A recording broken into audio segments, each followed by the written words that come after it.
Hi, Lane. How are you too?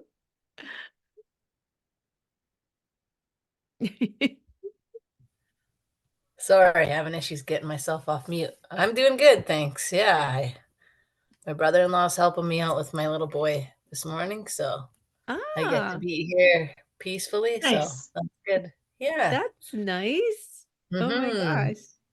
Well, Yeah. Micah's traveling, so she's not going to make it here. I haven't heard from Delmaine. I thought Delmaine was coming, so maybe she'll come yet. Um, we'll see. We'll see. So, no, that's nice that you get that little bit of space. You get space. Oh, totally. Well, he's I got it he's got a son, so they play together and ah, the perfect. puppy's playing with them and they're cute, so it's awesome. Yeah, the puppy's like another child too, so Yes, very fun. totally. Yeah. Um, so how have you guys found the energies this week? Because I feel like it's been a little bit of a like, okay, recalibrate week um for energies. And I know Jen, you said it's been kind of okay, a week of catching up and getting ducks put in a row. That must feel good to have that done. Yeah. Yeah, for me, the energy in general has been, I just have felt really bowled over the last couple of weeks. Like I could not get standing upright, but this week feels like I've had some time in my studio. I've had some time with mom. We've done some business stuff. I've, you know, been able to um, find a balance. And that has been impossible for the last few weeks. So I feel really good in comparison. Yeah, cool. Kelly? Yeah, my energy is a little low after being away on vacation for a week. It's you know, oh, come home and it's oh yeah, back to reality and hit the ground running. It's like I got home at midnight, sat up and visited a little bit, got home, got up the next morning, had kids here from 9:30 and it just hasn't stopped. Today is my only child-free day. So it's been a little bit oh, did I get a rest? Yeah, traveling in that late. It's like, oh, so it's and then it's like I went into the poor me, poor me. So yeah, like I said earlier, I'm really grateful for you ladies here because it's gonna be a great talk today. Oh, nice. Well, I'm glad you're here. And it is hard because the little ones keep you going, like you don't have time to breathe. You just Yeah. keep going, right? Um, Yeah. Mhm. Elaine? Um, Yeah, my week's it's been good actually. I only had to go to Red Deer for a computer course on Monday, and then or was it Monday and Tuesday? I think it was just Monday. And then I've had a few days off to just like be a stay-at-home mom, so that it's been nice just to rest and don't have to rush in the morning to go to work. That's so nice sometimes. So Oh yeah. yeah, Yeah, it's for been sure. restful, so it's good. So pay attention to when I say, have the energies felt, it's like good to go, okay, well, this week has been a quieter week for me too. Busy but quieter um compared to last week. But you know what? My weeks aren't that busy. But then there's weeks that it feels busier than other weeks. Even though I look back at my schedule and I go, wait a minute, like, okay, so I had a group every day last week from 9:30 to 10:30. That's it. Like that is not that busy, right? Not compared to what I'm used to. And so I look back and go, why did that feel so busy? And it's like that's the energies kind of in and around us and the cosmic energies too. There's been a lot of stuff coming through energetically through um the cosmos, movements of energies, shifting of planets, like people feeling it. You feel it through other people at their energy because you're empathic and you're feeling it in your own body. And I don't know for sure, but it just felt like this week was kind of a like, okay, everybody just recalibrate a little bit and then hang on to your pants because it's coming again next week, starting Sunday, from what I've heard. And it's big from Sunday on through to the end of April, I think is kind of what they're saying. So, so pay attention to when you're feeling like this overwhelm and take a nap even when you're not used to. I never nap during the day unless I'm sick. And the other day I slept and I was like, I was reading and I finally gave in because I couldn't keep my eyes open anymore as I was reading. And I just let myself drift and it felt so good. And then I went to bed at the normal time. And that's not normal for me. I usually like it'll throw me off my night if I have a nap during the day. And so it's like I thought back and I'm like, oh, and I had actually just finished that morning, did a really big activation meditation for myself. And I'm like, oh, kind of called it in myself. There's a lot going on. We need to integrate everything that's happening into our bodies and remember that our physical bodies are at the slowest possible energy and the other energies around. So the frequencies. Does that make sense to you guys? Yeah. So So what, so go ahead. so starting Sunday to the end of April, Yeah. what is changing, or what is, sorry, It's can you a explain that more? It's actually planetary alignments that are happening. Oh, there she is. Planetary alignments that kind of happen. And I'm not an astronomer or into I love astrology. I follow it. Hi, Dalmain. I don't mean, Morning. Good morning. I We're just kind of slept in. That's okay. Lucky girl. We're just talking about the shift of energies that's supposed to be happening from the 17th on to the end of April. And also, so there's some planetary alignments going on. I don't know exactly. I would say go listen to some of the forecasts, but also that we're into eclipse season. So eclipse season is a big thing too for people. And that's coming up, I think the 19th. But there's something really shifting. And so I don't really try to remember which planet is going which way. I did listen to the forecast to get a feel for it. And then I pay attention to what I'm feeling in and around me.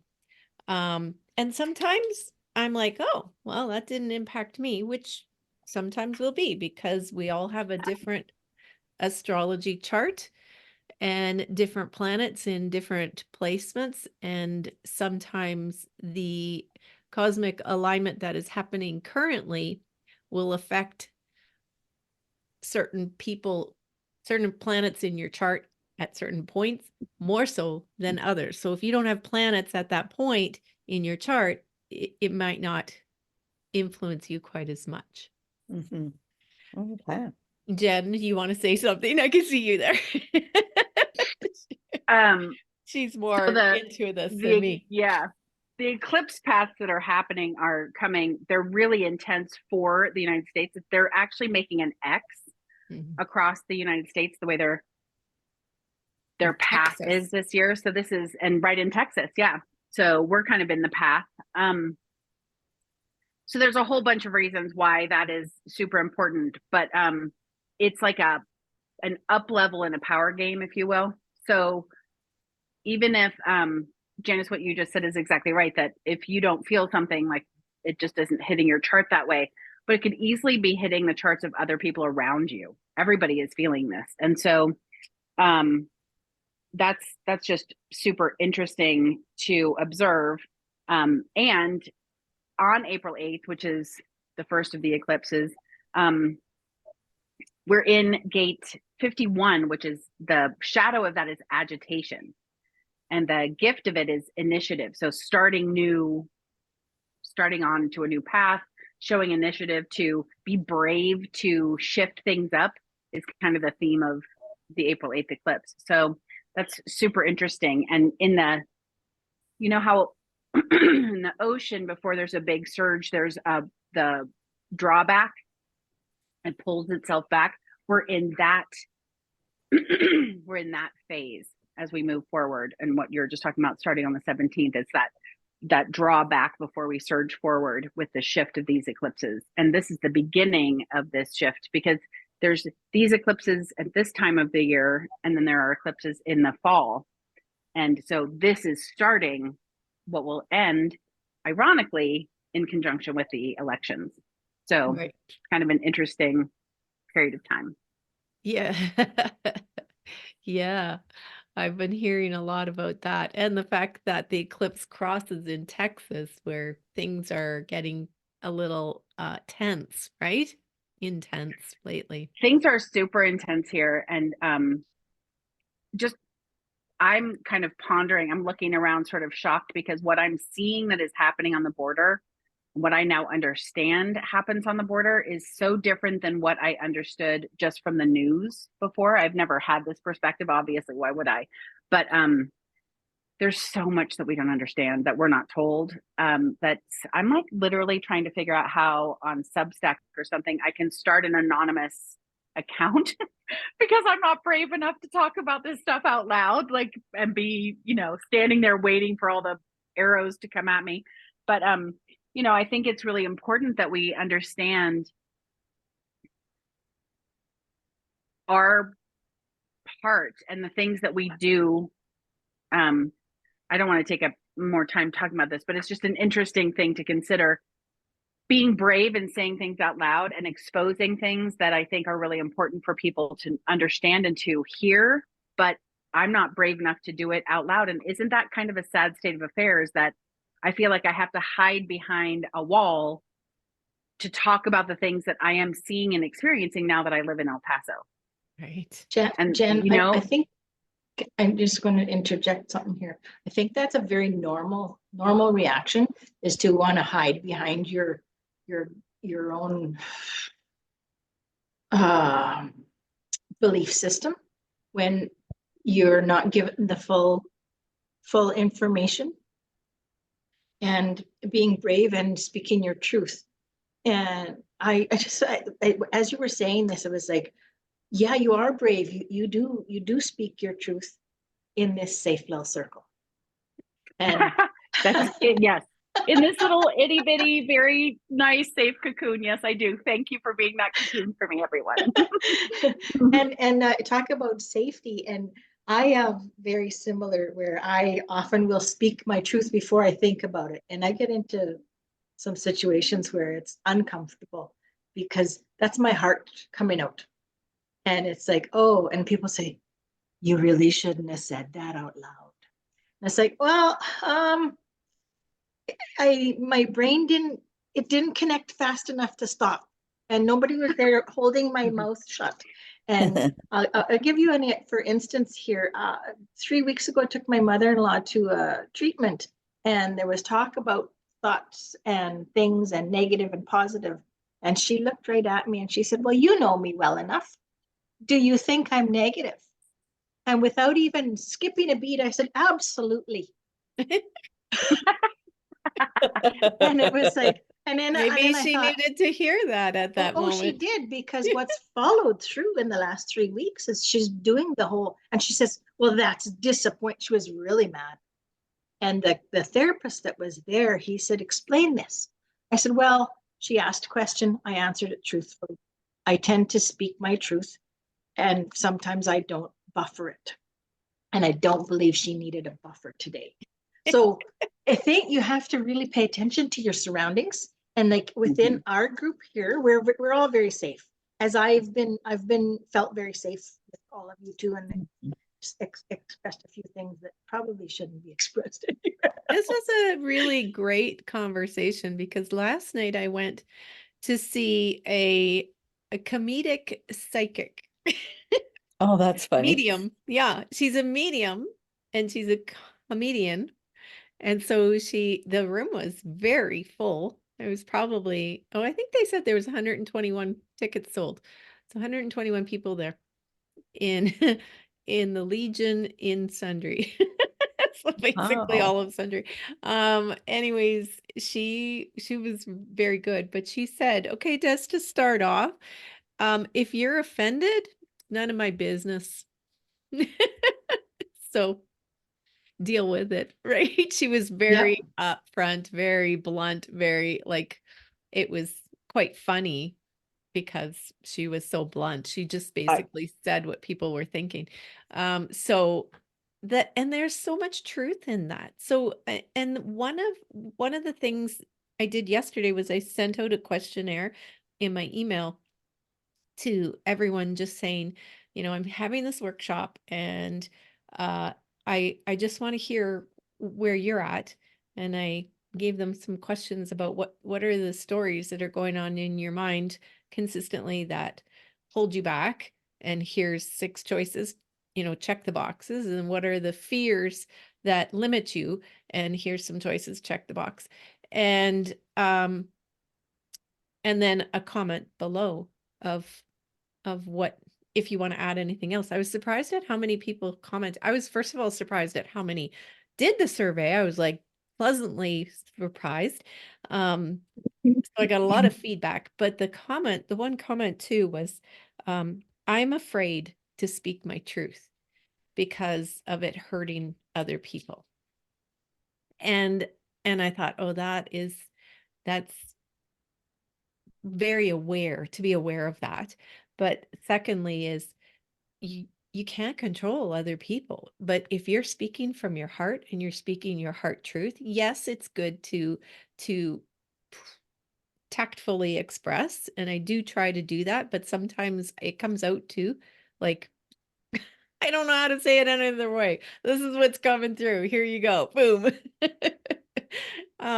And how that person reacts is truly not your business. That's for them to figure it out. And if they're triggered and offended, and I went through this with, as you guys know, with my daughter-in-law, and I was thinking, you know what? This is her problem. Right? This is her reaction out. And I really analyzed this to death because I was just like, okay, wait a minute. Have I done did I do something wrong? Like, do I need to retract? Do I need to apologize? Do I like replayed it in my head over and over and over? And I kept coming back to it's like, I mean, yes, I apologize for offending her, but truly, this is yours to figure out. Like, here, I'm handing it back to you because you figure this out. You go dig deep into those triggers, find out why it offended you, what's wrong. Like, so I love this conversation and like Jen, it'd be so great to get perspective from somebody with feet on the ground. And we just especially up here in Canada, we don't get the truth. Like no one gets the truth. And Facebook No. has blocked all of people speaking about things. It's like, so where do you go to get the truth? And it'd be great to have somebody there saying, here's what I saw, which is what the news used to be. Here's what I Yeah. saw. Mm-hmm. You guys take Yeah. it, figure out what you think about it. Right? Here's what I experienced. Here's what I'm seeing going on around me. That's the facts. I'm not giving you my Yeah. opinion. You go. Right? Well, and I'm going to start traveling into Juarez. My husband was on call last night, and this keeps happening. And I feel the need to sort of say this out loud because for some reason I feel like it energetically pushes the walls of insulated information away so that information can come through. There's actually an acronym that he uses at his hospital. He's now the chair of neurosurgery at UMC, which is the county hospital. And so everyone is seen at the county hospital, right? The indigent, uninsured, whatever. There's an acronym called a BWF. And there are dozens of people seen for these injuries a month, dozens. And unfortunately, they're the border wall falls. Oh. And so like we don't allow Mexicans to come across the border the way we have allowed. No Mexicans are really included in those for whom we've opened the borders this year. They're all from other countries because we don't allow for asylum from Mexico, even though for decades we have been involved in the drug war down in Mexico, and we've been super involved. What's unfortunate about the border wall fall is that, as you know, the country of the United States, we made a law out of compassion that if somebody falls off the wall, the Border Patrol cannot just leave that person injured. All Border Patrol has to stop and take care of that person and let all of the other people who came over the wall go. They're not allowed to pursue. And unfortunately, what that has led to is that as Injuries. Mexicans are climbing over the wall, it's only the lesser important cartels that have their coyotes take people over the wall. The more powerful cartels are the ones that walk across the border where there is no wall. And so the ones who are climbing over the border near here, you know, I can't even believe anybody tries to climb over them because of the razor wire and all the things. But if the Border Patrol comes upon them, someone is pushed. Mm-hmm. And it's just indiscriminate. It's just someone is sacrificed for the better of all the other people. And the border is at just, I don't know how this works, but there's some kind of physics with a physical body that who studies this? That when you fall, like there's a period of time that it takes for your body to right itself when you're falling off of something like a wall. Yeah. And How high is apparently it? in different places here in El Paso, I don't know exactly how high it is, but it's to the height that people land on their heads.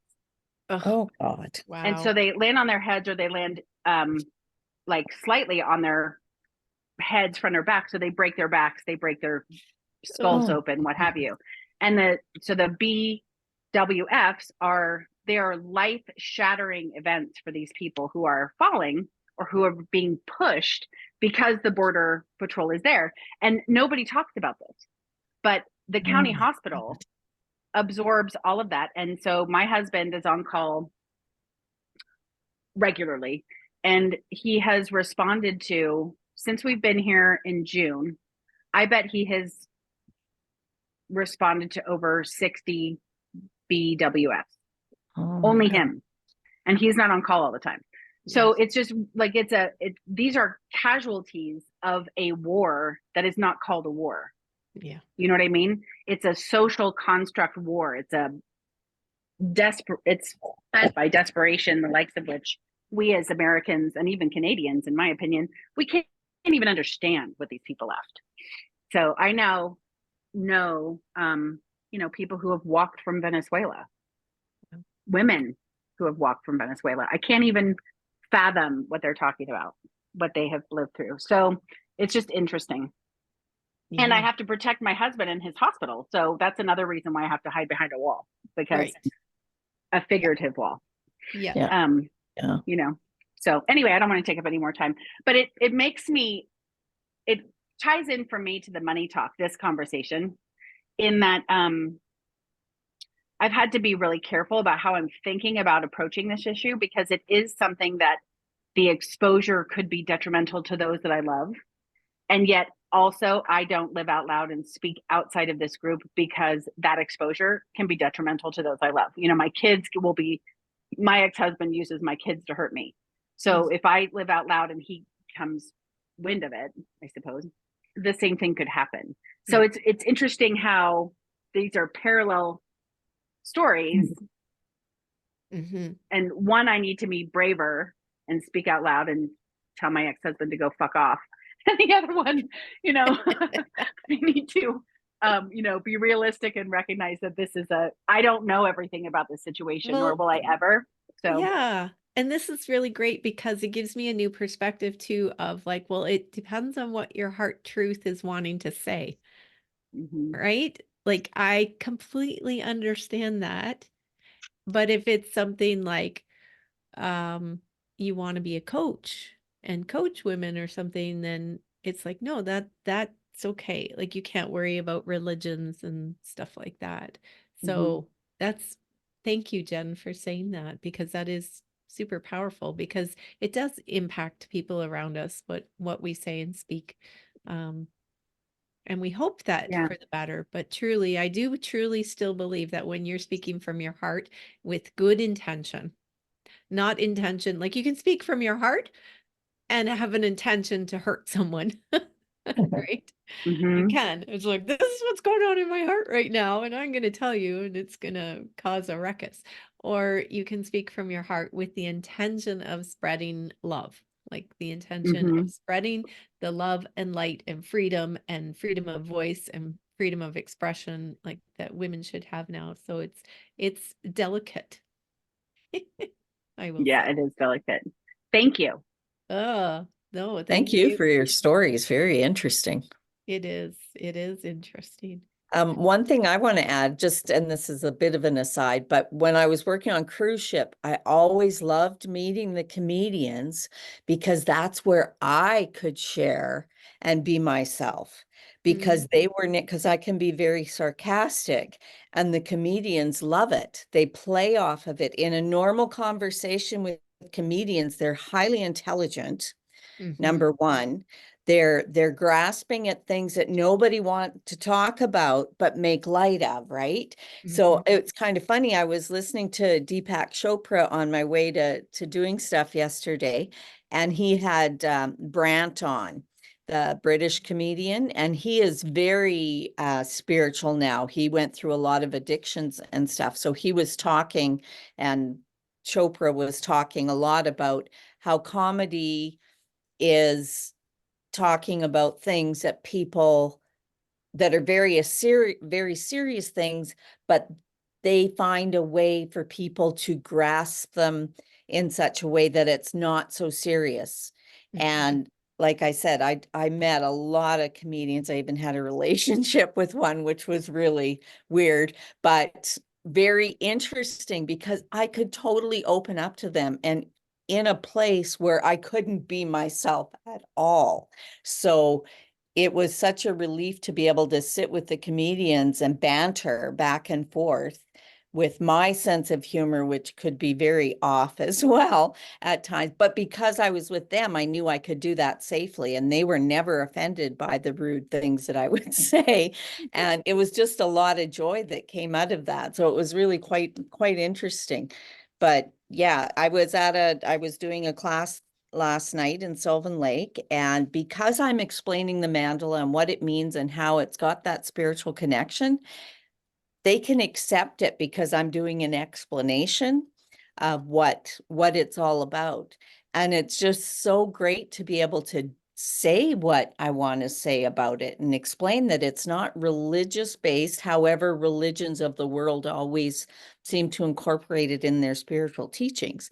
So it's just yeah, it's so important to be able to share that. And they were just so overwhelmingly happy with the class, more so than I've had like most of them. I very rarely do I ever have a negative experience teaching, but last night, one of the ladies was asked by the person that was running the class at the library, how did you like it? And they said, oh, it was nothing like I thought it would be.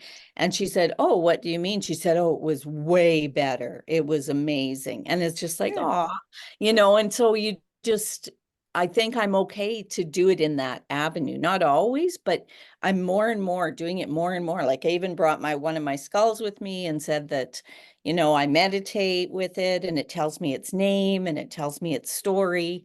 And I can see they're kind of like, ooh, okay, she's different, but that's okay because then I show them how to create beauty and they're just amazed. So I'm feeling that I can be more myself now than I think I've ever been able to be. So I'm so happy with the avenue that I've been given to share. That's And you were awesome. right, Kelly. The girl that sold me the skulls, because I said, oh, have you ever thought of getting a blessing for your herd? And she said, oh, they're all blessed. I'm Christian. And I said, oh, that's wonderful. It's like, okay, I know not to go there with her. So Like I yeah, said, always use caution. yeah, Mhm. yeah, Because we for don't sure. know anybody's background. No, And exactly. Yeah. so, Well, all but of this ties in really well to today's topic of the power of presence because First of all, when we do speak from our heart, we need to be fully present in the moment and then transfer that energy from our heart into through our throat chakra into words, right? So having that clear throat chakra, being able to express what is in your heart at the right moment, the right time, um, is super important to have an open throat chakra, right? The other thing is that like comedians are very much, very, very much in the moment. They catch everything you say. Like their mind is not somewhere else, right? Mhm. Yeah. And and they're like you said, they're highly intelligent, which is like, Mhm. I admire comedians so much because they're so quick and they're so right on the ball, like right here, right now, right? Yeah. And so I did want to bring that to your attention for this week. So last week we were talking about receiving as an energetic practice, like receiving through energy as opposed to receiving stuff and money and that sort of thing, and filling up that um channel for you, filling up your, I keep look Energy Vessel. tank. container. Yeah, Vessel, vessel. That's the vessel. word I'm looking for. Vessel. I'm just like a vase, a vase. Yeah. When you did this, I knew it was a Yeah. vessel. Yeah. Yeah. So, but now it's like when we are creating, when we are intentionally, well, creating every moment of every day. We're manifesting every moment of every day. We know this, right? But when we are intentionally and consciously creating, we are in the moment, in a powerful presence right here, right now.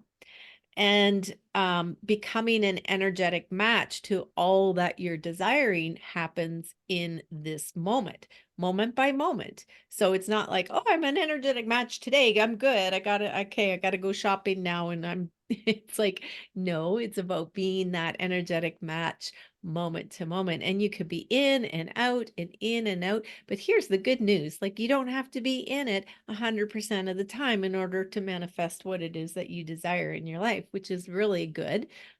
Because, oh, we lost Jen. Because of the way the quantum works, right? So presence is where your power is. And if you see yourself as a channel of light, and all of your power is within this channel, a really nice bright light, when you are worrying about things that happened in the past or fearing about things that might happen in the future, you've got, imagine little strands of this light draining out of you into those areas. And so we're not fully powerful and present in that moment, right? And so being fully present brings all that light back in. It brings, it's okay. It's okay. It brings all that light back into your presence right now, which is very similar to how I do soul retrievals with people. It's because some of our power is still stuck back in those emotional moments in our life or our past life. And so we bring it right back here. And so that when you stand, you feel more whole, you feel more present, you are in your power right here, right now. But we can do this just being aware of it every day. Just being aware of, well, where is my attention right now? And right now, I find this to be extremely challenging with all the energies going on, because I do feel my mind flitting from one thing to another more than I ever have in my life. And yet I have more time to be centered. And yet at the same time, I could say, well, no, I am more focused now than ever, because, and I see how that is shifting things in my business, because the more focus I've brought in, my income since September has been continually going up. And so it's working. That presence is working. That focus, that intention is working. But at the same time, there's a lot of stuff a lot of moving parts and a lot of energies going on. So I'm like, I can feel that push and pull. So when I intentionally say, okay, I'm coming back to center, and that's why we do that alignment meditation, it helps us bring that energy back into this moment. And to remember that as you go throughout your day, it's like, how many times am I doing things? We're so used to multitasking. How many times am I doing things, especially Lane as a mom? You're doing this and that, thinking about what needs to be done next and who's talking to you. And, oh, I got to do the laundry too. Better not forget that. And work, right? So check that and go. And a couple times, like even just 2 to 3 times per day, go, okay, let me just bring it all back in here, right now. Just be present and really focus. So that power of presence that, well, first of all, I want to say those are energy drains when we're thinking about all these little things. They're draining our energy. Even things that maybe you have to sit down and pay the bills. This was a big one for me that I always noticed because I would put it off and put it off because I'd be like, there's not enough to pay the bills. So I'm just going to set it aside. I'll do that tomorrow. I'll do that tomorrow. And then, it's draining my energy. It's this pull. But as soon as you go, okay, let's just do it and get it done. And I learned to do it in a very beautiful way. Light a candle, put on some nice music, feel that gratitude for your lifestyle and pay your bills, right? And I shifted that several years ago, but I used to put it off and it would be this constant, oh yeah, I got to do that. Oh yeah, I got to do. Okay, I'll get to that soon, right? And that just drains your energy. When you finally get it done, you can feel the relief. You can feel your energy come back and be present with you. So, being aware of all those little things, those little niggly things. That's why, Jen, I said to you, it must feel really good to get those ducks in the row, get your mom's will all set up, because I did that for us earlier this year. I reset up our wills and it just felt so good to have that done because for years it's been on my mind, right? Got to take care of that stuff. Got to if anything happened, right? Um, and those energy drains with time trickling on, you're not in your full power. So you want to do everything you can to clean that stuff up and be fully present. And even do some meditations that are like when you've had an emotional past experience, an event that was highly emotional. Do a meditation where you can go back to that spot and pull that energy back and feel gratitude for that experience. Yes, thank you. I see how that experience has helped me. It's time to let it go now. I'm bringing my energy back home, right? Even if it's like, a really old breakup with a guy that had a lot of emotion with it, right? An old boyfriend when you were younger, or, you fell off your bike and really hurt yourself, or somebody, you lost a best friend, or anything from your childhood too that comes up as a memory for you of a time that was like, oh, that really hurt me, right? That bothered me. Go back to that time, see yourself there, see the way it helped you grow, and then bring her home. Even like picture yourself as that child. Bring her home into your heart. That's a soul retrieval.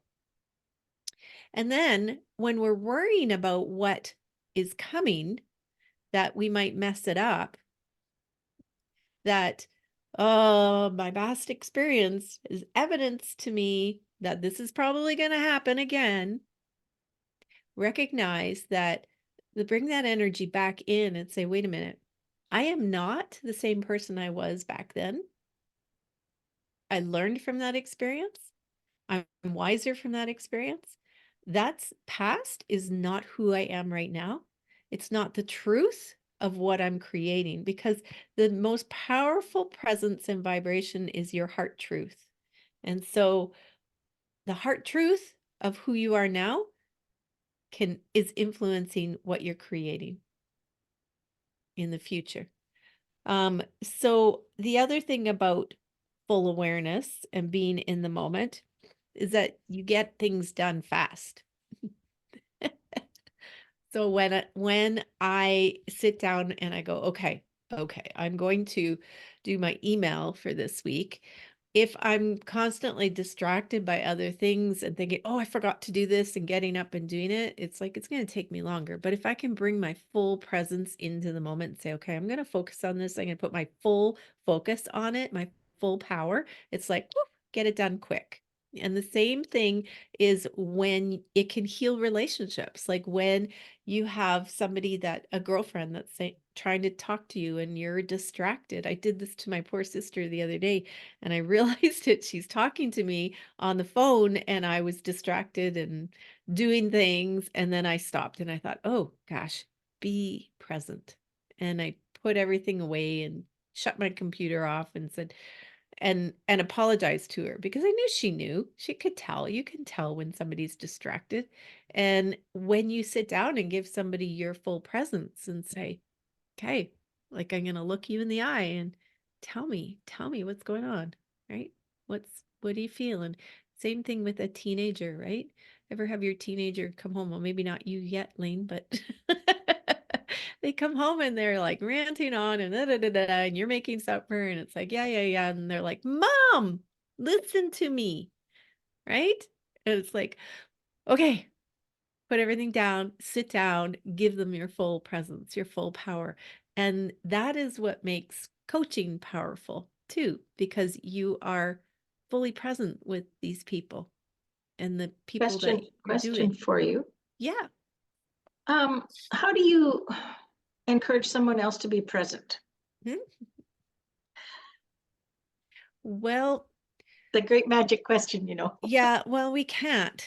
We can't. We don't have no control over other people. All we have control over is ourselves.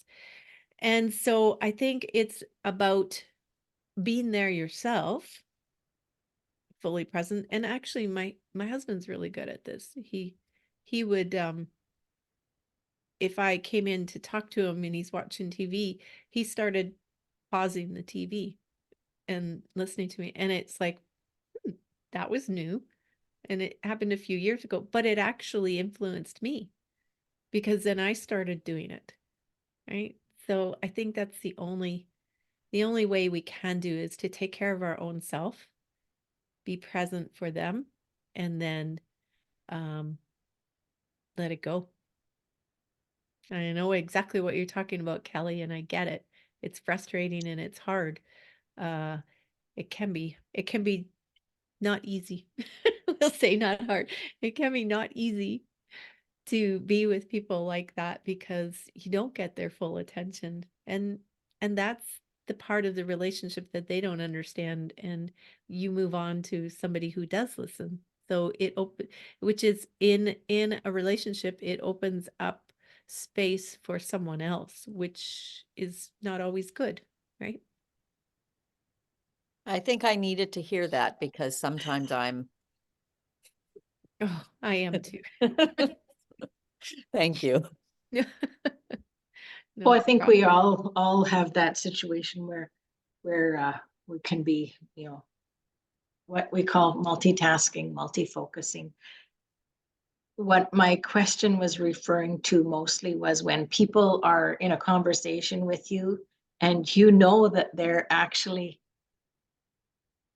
looking for the words to respond to what they think you're going to say. Right. So listening to respond rather than listening. Yes. So like, a frying pan's just over the head don't work. Right. Not that that's an option because I don't have a cast iron frying. But when we're in our full presence with them, we're not only modeling it, but we're creating the energy around us of that. And it does impact other people because have you not been with somebody who does give you full present attention, who is fully there for you, and you feel that and you appreciate it and start to respond differently to that person. Yeah, it's like it's the same as when you're with a child, and you're trying to be fully present for them because they're sad and you just hold them. It's like, I'm not going to try and make you better. I'm just going to be here for you because being sad is part of the human experience. And when you have a child that's angry, you just need to give them space first because nothing you do is going to be right. Just give them space and give them food. And Yeah, when they food start usually to, always helps. yeah, when they start to eat the food, then there's an opening. Something I knew from the classroom, right? Okay. You need a timeout. Go sit in the hall. Here's a granola bar. Just sit there and relax for a minute. I'll be out in a minute. So, it's relationships, and the relationships are everything. Well, they're everything. We heal from them. We hurt from them. I mean, the other way around. We hurt from them, then we heal from them. And but when we can practice being fully present in the relationship, then we're also being fully present in the relationship with ourselves too.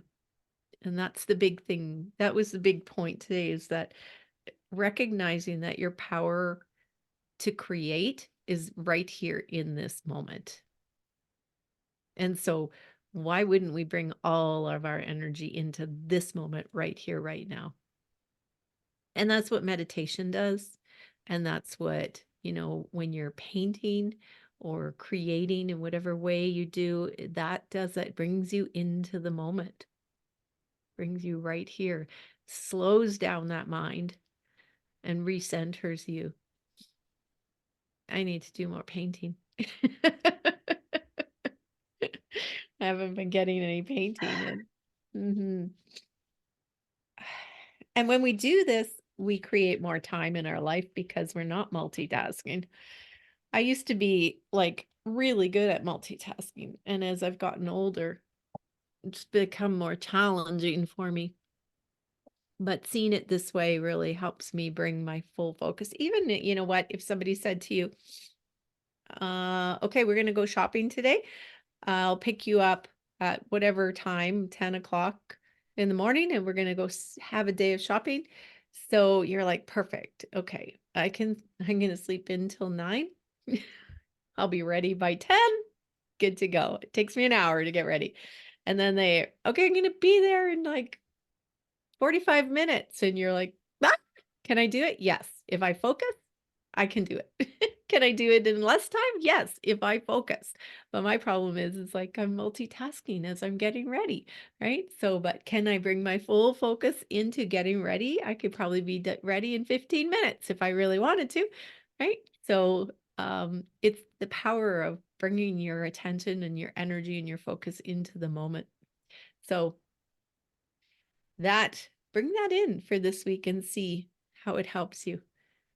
And set everything else aside, intentionally go, okay, I'm just going to do this. I'm going to set all that aside.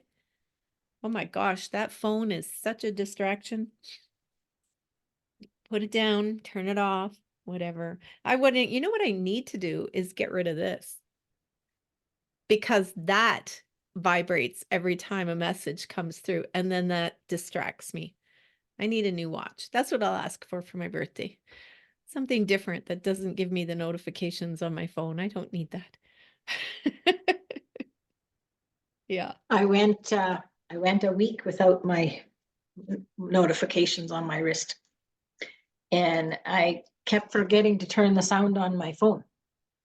So I'd like be doing something around the house, and it was like people knocking at my door. I was like, yeah, you weren't answering your phone.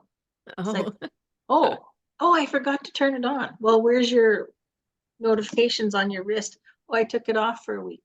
Yeah. So hence it's back on because I forgot to turn the volume back on my phone. It's like, I bet you I can turn the notifications off on here, right? yeah, yes, On you my can. Apple Watch. Yeah, I'm going to do that.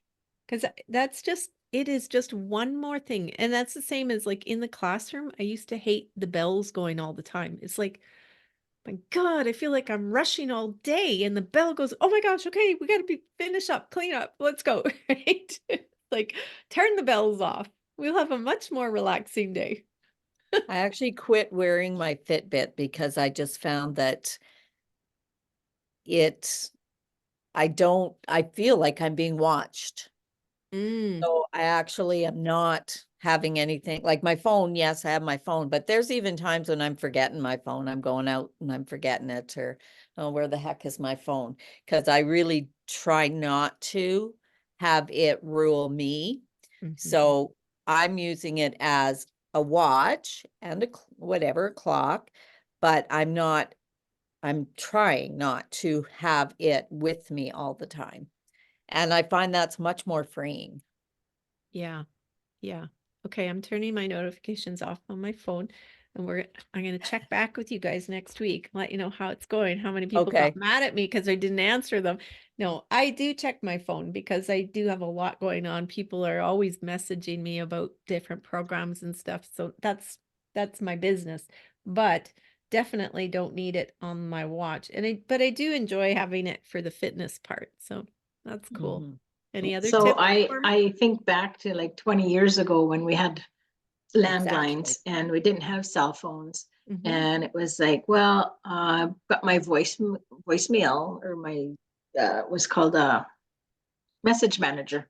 So it's a little box, and it was a blinking light when you walked in the door. And it's like, oh, somebody phoned me. Yeah, hi, how are you? And they hang up Yeah. because we didn't have even call display at the time.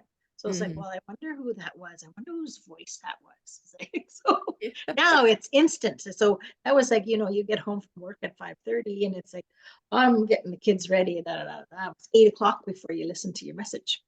Yeah. So we've evolved. We've evolved in 20 years. And it's like now everything is instant. And It like is. Jen, when you were talking about what we see on the news, it's instant. We never knew any of that was going on. And that's been going on for many, many years. Mhm. It's just exacerbated because of how quickly we see it and hear it. Yeah. And the same with our messages. And I believe that really takes away from our opportunity to be present. It's like, oh yeah, I'm having a great conversation. Oh, my daughter just called me. Oh, I have to go. Oh yeah, but we were right on the edge of Yeah. solving this issue that we wanted to talk about. So uh, this is like this today's a great topic for all that. It And is. when we look back and go, yeah, we all managed just fine Oh, yeah. without it. And then all of a sudden we got call display. And it's like, oh, they phoned. Yeah. But they know I have a call display, so they know I can see that they phoned.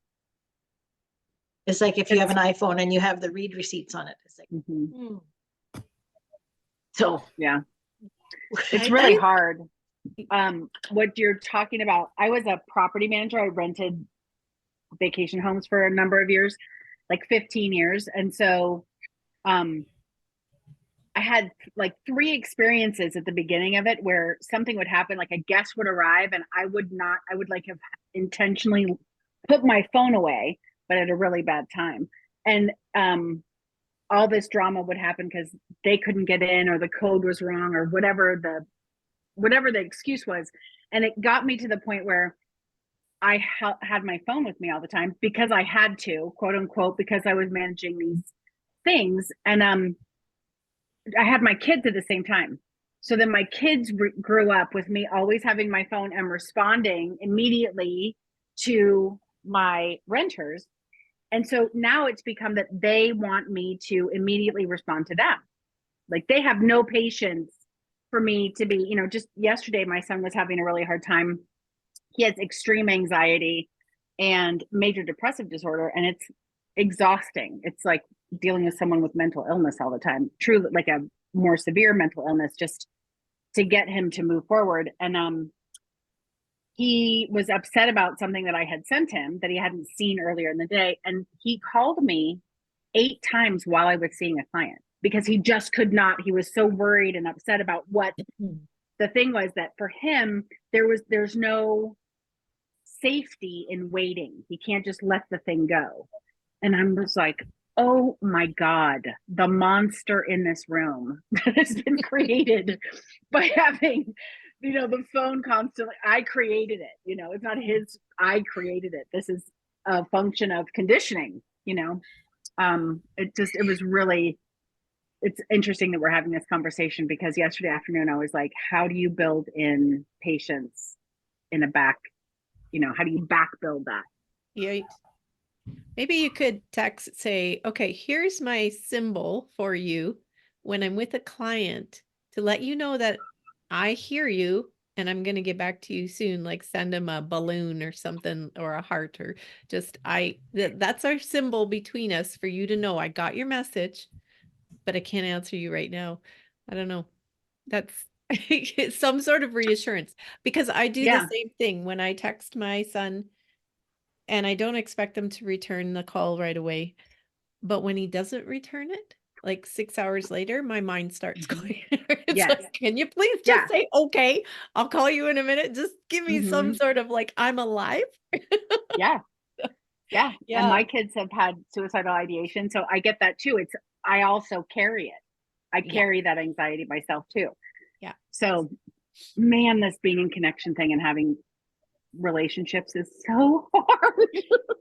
It's so hard. Sometimes I'm Well, like, and you give me know my what studio and my office and don't talk to me. oh yeah, I had a day like that this week. I was just like, I don't want to talk to anybody. Like, don't tell me one more negative thing. Yeah. But I do think too, when you look at technology, it's like I, I think technology has progressed a lot and given us a lot of great things like this instant messaging and being connected is wonderful. I think as humans, we have to learn how to navigate it so it's not controlling us.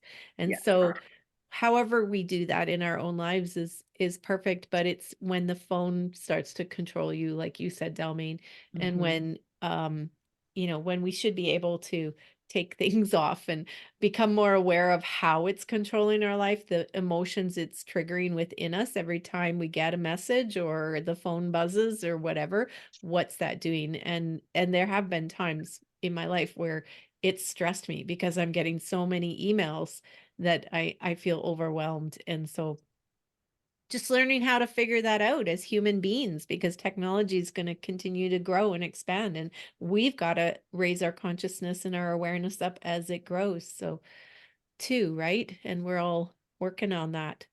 What a great Yeah, conversation. Yeah. when I worked on ship, I would have 50 to 100 messages a day. Yeah. And you had to decipher, okay, what's an actual message? What's an important message? What is just advertising per se, even though it may have come from something.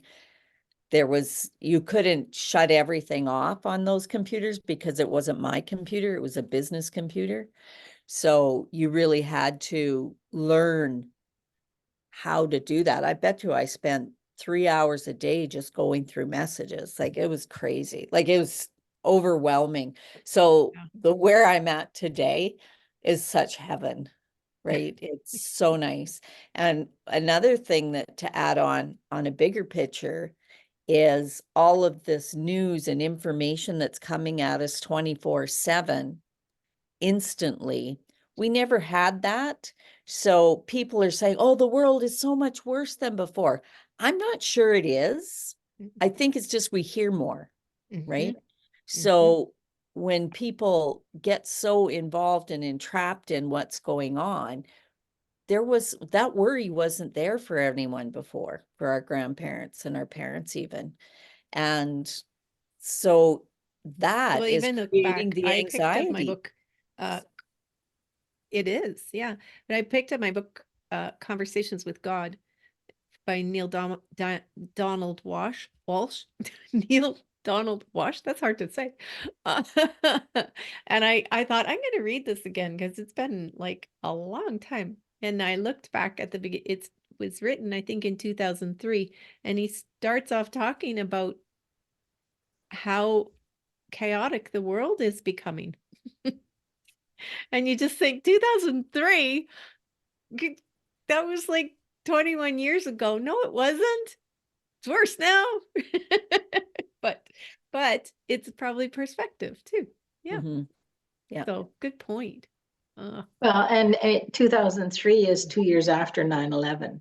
And That's when true. 9/11 happened, we all knew about it instantly. Yeah. Mhm. You know, when Yeah. Hiroshima happened, we didn't know about it for a couple days, Right. you know. So True it's like you said, it's all perspective. Yeah. And Yeah. and now these kids are like instant. Yeah, it's like, how do you fix my phone, kids? Well, Oh, and when you mom, look it's at just that, this button, and it's like, yeah, and when you look at that bombardment, that noise pollution all around us is what it is. It's increased all that noise pollution. So when you look at, okay, like here in Alberta, you know, we're in the summertime, we're navigating fires and smoke and all this stuff, and then all of a sudden we hear that it's happening in California and it's happening here, and this place had an earthquake, and it's like, oh my God, right? Everything. And normally we wouldn't hear about all that. So definitely is a noise pollution issue for us, and navigating that. Not only that now, but the energetic pollution, like the energies of everyone else around you. So, oh, you guys this was great. Very helpful. Being present now, recognizing that the power of your manifestation is in this moment. I'm going to figure out how to turn my Apple Watch notifications off. Okay. Well, anything else? I was just going to say that is something that it will be a challenge, and I foresee in the future is instant gratification doesn't carry through on all aspects of life, especially with like, yeah, your kids. So it's just funny how things have changed. Like, for example, you go to watch a movie.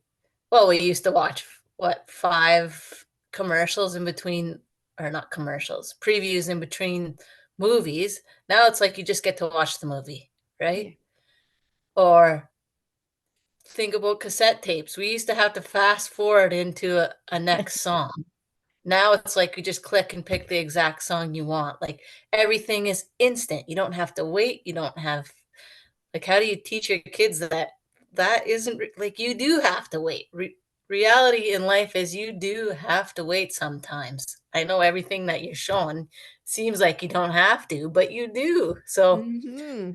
it is just it's gonna Especially if be you're a projector. Now that I'm starting to learn about about the gene keys, it's like, okay, Dalmain, relax. Yes. Human design. Yeah. Human design. And yeah. I just wanted to say to what you're talking about, Lane, this is, as an educator, Janice, you can probably chime in too. Kids don't have the grit. They just, there's no frustration tolerance. I don't even have frustration tolerance. I don't like watching TV. So if there's commercials, I'm absolutely out. Like, there's no way I would watch TV if I had to watch something with commercials. And my kids, you know, my younger son, who's not the one with all the anxiety and depression, he gets so hurt because his friends leave him on red. Like, open, they read his response, but they haven't responded. There's a whole etiquette that I don't even understand with that we've been hinting at. And you mentioned it, Kelly, but it's these social struggles that they are experiencing feed so strongly into what they're experiencing from a discipline perspective. And this isn't discipline like, I am disciplined and I'm going to go work out. It's literally like all of their mental health is affected by their ability to navigate this world in which they don't have to wait for anything. And it affects how they learn. It affects how they live their life. It affects all of these things. And as we ponder AI, it's a really interesting challenge to recognize that there are benefits that technology or even AI can do for us, and yet they still need to be managed by a moral and a value system that AI does not have. And this moral and value system can also help our kids navigate their own technology as they grow older. And some people just decide they're not going to do it at all. And I don't know that that's the answer. You know, I don't know that not participating in this murky environment is the answer or not. But power to you, Lane. I was just thinking last night, like, with all the shit that my kids have, I'm really glad that they're not like coming in at this time too, you know, like, oh, But- their plates are full. But these conversations and the circles of women that I've been in, the awareness, the heightened consciousness that is happening within the women is pivotal to helping the children. And that is where the power is right now. We are elevating in our consciousness. We are becoming more aware, even within our own lives. And this awareness is what's going to help the kids. So I was going to say that earlier, Lane, like your awareness alone, saying to your kids, yeah, sometimes you just got to wait. That's huge because there's a lot of parents in the past who have been like, okay, how do I fix this? How do I make my child feel better? Like, no, they have to experience these feelings and emotions, and you just are learning how to walk with them through it. And that is huge. Like, that's huge. So you're on the right path. You're doing great. And I was listening to another young mom last night talking about her son, not getting on certain teams and her allowing him to just walk through that pain and experience it, and how he had the best years of his life because he thought it was the worst team to be on for baseball, but turned out to be the best year, right? So too many parents are trying to save their kids, and when we let them have the experiences. And I mean, the Canadian Pediatric Society just came out a couple months ago to say, which was why Dawn and I just were laughing and shaking our heads because, okay, we've been saying this for the last 20 years. Let your children go outside, climb trees, figure things out, let them fall if they fall. Like, it's just, and the Pediatric Society has said we need to let kids go out into playgrounds and problem solve for themselves and risk take in a safe way. And it's like, okay, people, like, I'm sorry it took you so long to get there. It's kind of like, if you ever watch Slim Sherry on Instagram, she's hilarious, drinking from the water hose. So Yeah, we all survived that. yeah, Well, I exactly. don't know about you, Lane. Did you I do love that? it. I think the Oh, yeah. water's different than what it was back then, but I think it does depend whether you grow up in a town, on a farm, or in a city, because you have different opportunities that come to you. I grew up in the city. However, my grandparents had a farm and I was out there every chance I could. Mm, And I could feel it, the difference. And yeah. my grandchildren, all 6 of them, they've all grown up on farms.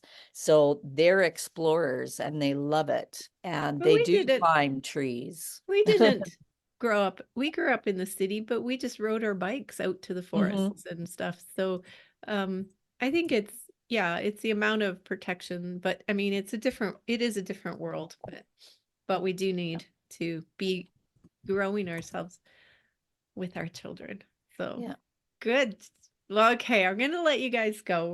We're a little bit late today, but it's been fabulous. Oh my gosh, I love these conversations. And when we finish at the end of April, like I am starting up the Unstoppable Dream Women's Circle and in March. So if you decide you want to stay in May or whatever, circle up, that's an option too, right? So I'll let you guys go. Have a beautiful weekend. Enjoy the Thanks, day. ladies. Thank Yeah, you. thank you. Remember, everybody remember wear green on Sunday. Yeah. Okay. Happy St. Patrick's Day to everyone. Thanks. You You guys too. too. Bye. Bye. Bye. Bye-bye.